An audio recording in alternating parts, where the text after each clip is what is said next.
Recently at Worship in the Park, some friends of mine went to the other side of the park, and they found an elderly widow. They walked her to the side where we were and invited her to have some lunch with us.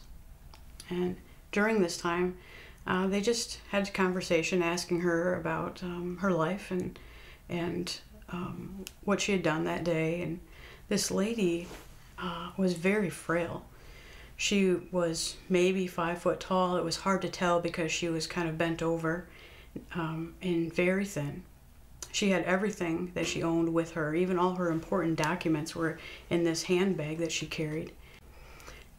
She was so grateful for the time that they spent with her. She just blurted out, "I have to give an offering."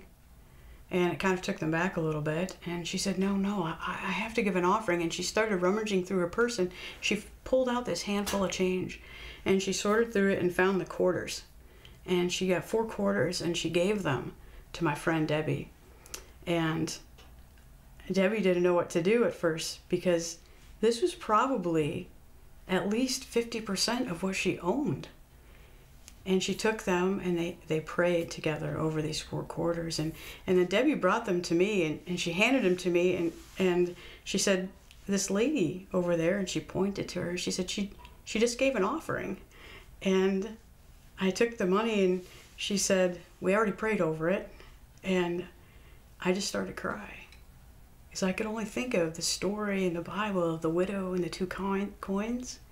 And I thought, how often, we just give just enough, or 10% or a little bit more than that. And she gave like 50% of what she owned, and she could have used that. It just broke my heart, though, and it made me realize how unsacrificial my giving is. She wanted to give. She was excited to give. She insisted on giving.